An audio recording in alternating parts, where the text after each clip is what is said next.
पास इसके साथ तीन फॉस्फेट अटैच होते हैं। फॉस्फेट अटैच होते हैं इसके साथ। अस्सलाम वालेकुम डियर स्टूडेंट्स, उम्मीद है आप सब लोग ठीक होंगे। अच्छा, तो आज हम ग्लाइकोलाइसिस के बारे में पढ़ेंगे कि ग्लाइकोलाइसिस क्या है। ठीक है, इनमें हम ये पॉइंट्स कवर करेंगे। First one, glycolysis. What is glycolysis? Glycolysis क्या है? इसको हम ईएमपी पाथवे कहते हैं, इसको हम क्यों कहते हैं। इस तरह आकरेंस या कर होता है तो सेल में कहाँ पर आकर होता है, इस तरह इसका mechanism. Similarly product of glycolysis के ग्लाइकोलाइसिस की प्रोडक्ट्स क्या है, ओरल भी और इसी तरह इन प्रोडक्ट, इन दोनों में फ़र्क है। जब मैं लेक्चर करूंगा तो इन दोनों में आपको फ़र्क आ जाएगा कि इसका इन प्रोडक्ट क्या है और इसका ओरल प्रोडक्ट क्या है। सिमिलरली हम क्विक समरी करेंगे। क्विक समरी में हम जितनी भी इंपॉर्टेंट पॉइंट्स हैं ग्लाइकोलाइसिस में हमने डिस्कस किए, उन तमाम के तमाम को हमने समराइज़ करना है। अच्छा, तो स्टूडेंट हम ग्लाइकोलाइसिस के बारे में वो पढ़ रहे थे कि ग्लाइकोलाइसिस क्या है। तो ग्लाइकोलाइसिस ये हमारे पास टू टर्म्स का कम्बिनेशन है, एक है ग्लाइको, दूसरा है लाइसिस। ठीक है, ग्लाइको के मानी है ग्लूकोज, लाइसिस मीन स्प्लिटिंग, यानी कि हमारे पास एक ऐसा प्रोसेस है जिसमें हमारे पास ग्लूकोज की ब्रेकडाउन होती है। ग्लूकोज की ब्रेकडाउन होती है and to what, and to 2 molecules of pyruvate. ठीक है, 2 मॉलिक्यूल्स ऑफ पायरुवेट, जिसका मैकेनिज्म हम आगे पढ़ेंगे कि ग्लूकोज की ब्रेकडाउन कैसी होती है और पायरुवेट की प्रोडक्शन किस तरह होती है। ठीक है, अच्छा, इसके साथ साथ एक इंटरेस्टिंग पॉइंट ये है कि it is a common pathway. हमारे पास रिस्पायरेशन दो तरह से होता है, एक एरोबिक रिस्पायरेशन, एक anaerobic respiration. Aerobic respiration it occurs in the presence of oxygen और anaerobic respiration it occurs in the absence of oxygen. ठीक है, तो एक ऐसा प्रोसेस है कि जो कि दोनों में कॉमन है, यानी कि एरोबिक में भी कॉमन है और एनएरोबिक, इन दोनों में कॉमन है। एनएरोबिक में भी होता है, ठीक है, और एरोबिक में भी होता है। इस पॉइंट को ज़हन नशीन कर ले। दूसरा पॉइंट हमने पढ़ना है कि इसको एमपी पाथवे भी कहता है। ठीक है, इसको एमपी पाथवे क्यों कहते हैं? क्योंकि हमारे पास 3 जर्मन साइंटिस्ट थे, एमडन, मेयरहोफ एंड पर्नस। इन तीनों साइंटिस्ट ने इस मैकेनिज्म को वो डिस्कवर किया था, तो इसके ऑनर में हम ग्लाइकोलाइसिस को ईएमपी पाथवे से भी याद कर सकते हैं। तीसरा पॉइंट इसकी आकरेंस है कि हमारे पास सेल में होता है, लेकिन सेल में कहाँ पर होता है? तो ये साइटोप्लाज्म में होता है।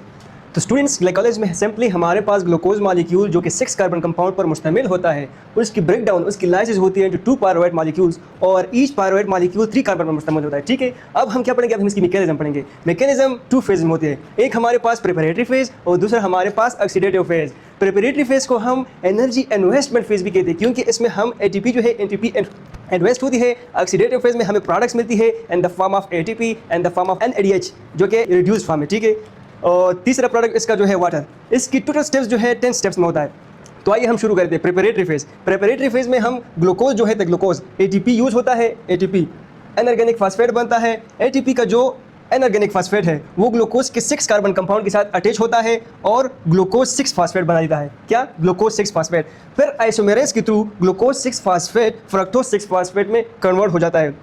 उसके बाद एक और एटीपी यूज होती है। एटीपी यूज होने का मतलब ये है कि एटीपी हमारे पास इसके साथ 3 फॉस्फेट अटैच होते हैं। 3 फॉस्फेट अटैच होते हैं, इसके साथ 3 फॉस्फेट अटैच होते हैं। एक फॉस्फेट फ्रक्टोज 6 फॉस्फेट के साथ अटैच हो जाता है, इससे फ्रक्टोज 1,6 बिस फॉस्फेट बना जाता है। ठीक है, अब फ्रक्टोज 1,6 बिस फॉस्फेट से फिर चौथे स्टेप में glyceraldehyde 2 phosphate and di hydroxy acetone phosphate बनता है। ठीक है, 5वें स्टेप में क्या होता है? ये प्रिपरेटरी फेज में di hydroxy acetone phosphate glyceraldehyde 3 phosphate में कन्वर्ट हो जाता है। फिर ऑक्सीडेटिव फेज में एक तो ये अपना ग्लाइसरल्डिहाइड 3 फॉस्फेट था, एक डाईहाइड्रोक्सी एसीटोन फॉस्फेट, तो टोटल ग्लाइसरल्डिहाइड 3 फॉस्फेट कितने हो गए? 2 हो गए ना। अब ऑक्सीडेटिव फेज में जो 2 ग्लाइसरल्डिहाइड 3 फॉस्फेट बन गया था प्रिपरेटरी फेज में, अब हमें स्टेप बाय स्टेप इसकी वो कन्वर्जन होगी इनटू डिफरेंट प्रोडक्ट्स। ठीक है, तो छठे स्टेप में क्या होता है कि 2 ग्लाइसरल्डिहाइड 3 फॉस्फेट, ये ग्लाइसरल्डिहाइड 3 फॉस्फेट एक कंपाउंड है, दो है। ठीक है, लेकिन ईच जो है 3 कार्बन कंपाउंड। ग्लूकोज हमारे पास 6 कार्बन कंपाउंड था, तो 6 कार्बन कंपाउंड की अगर हम इसको ब्रेक डाउन करेंगे इनटू 2 मॉलिक्यूल ऑफ 3 कार्बन, तो कितने बनेंगे? 2 मॉलिक्यूल बनेंगे। अच्छा, तो ग्लाइसरल्डिहाइड 3 फॉस्फेट, ठीक है, ये 3 कार्बन पर मुश्तमिल होता है। ग्लूकोज 6 कार्बन कंपाउंड था, ये ग्लाइसरल्डिहाइड 3 फॉस्फेट, ये 3 कार्बन कंपाउंड है, लेकिन 2 मॉलिक्यूल है, इसलिए हमने इसके साथ 2 लिखा है। ठीक है, फिर छठे स्टेप में इसके साथ एनऑर्गेनिक फॉस्फेट भी अटैच हो जाता है और एनएडी जो कि ऑक्सीडाइज्ड फॉर्म है, इसके साथ हाइड्रोजन अटैच होता है, रिड्यूस फॉर्म में ये कन्वर्ट हो जाता है। तो छठे स्टेप में 2 अनऑर्गेनिक फॉस्फेट है, ये इसके साथ अटैच होता है। एक तो इसके साथ अपना फॉस्फेट अटैच था, एक दूसरा अटैच हो गया, तो हमने इसके लिए साथ क्या लिखा कि 1,3 बिस फॉस्फेट, 1,3 बिस फॉस्फेट, यानी कि एक कार्बन फर्स्ट के साथ इनऑर्गेनिक फॉस्फेट अटैच होता है, एक तीसरे कार्बन के साथ।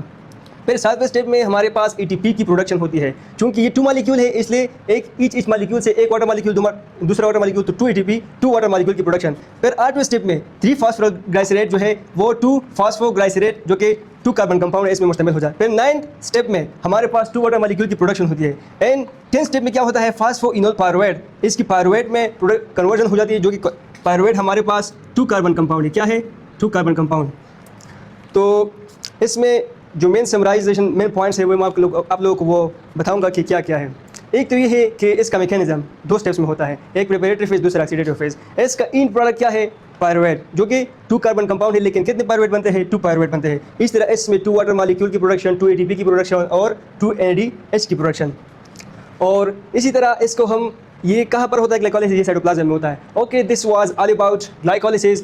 तो मैंने अपनी मजीद कोशिश की कि इसको आसान से आसान तर आप लोगों को समझाओ। फिर भी अगर आप लोगों के जहन में कोई क्वेरी हो, कोई क्वेश्चन हो, तो आप लोग कमेंट सेक्शन में मुझसे पूछ सकते हैं। और इसके साथ साथ अगर कोई और दूसरा टॉपिक हो जिसमें आप लोगों को डिफ़िकल्टी हो, ठीक है, तो कमेंट में पूछ सकते हैं, मैं आप लोगों को वो भी एक्सप्लेन करूँगा। Thank you.